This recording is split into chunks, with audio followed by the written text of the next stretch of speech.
All right, today we're working on installing the MotoFab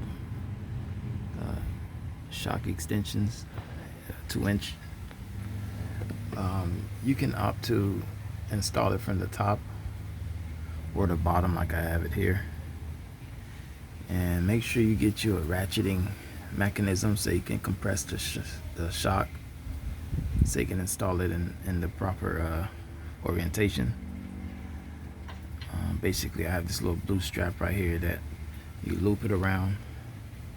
Well, you'll install the bracket on whichever end you want first, of course. Install the bracket, let it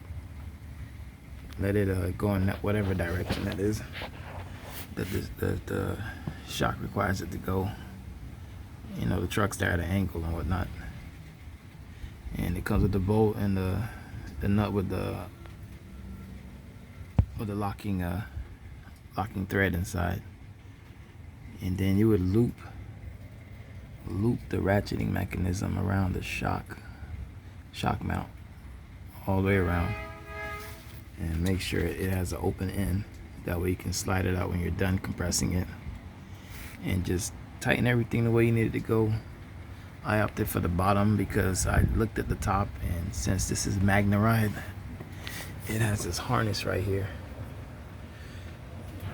that little harness right there that plugs into the shock. And that little harness that plugs into the shock, it has maybe ½ an inch of play. So it'd be real difficult to put the bracket extension on that end of the shock. The bracket extension would be better right here on the axle, on the drive axle.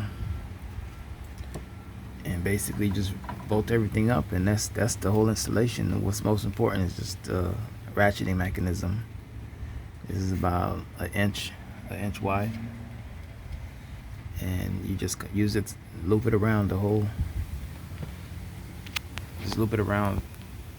strut.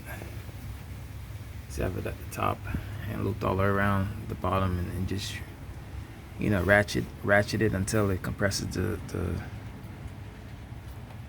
the shock to the point where you can install it. And then once you have all your bolts in, pre-fastened, you can take it out. That's basically it. This is the MotoFab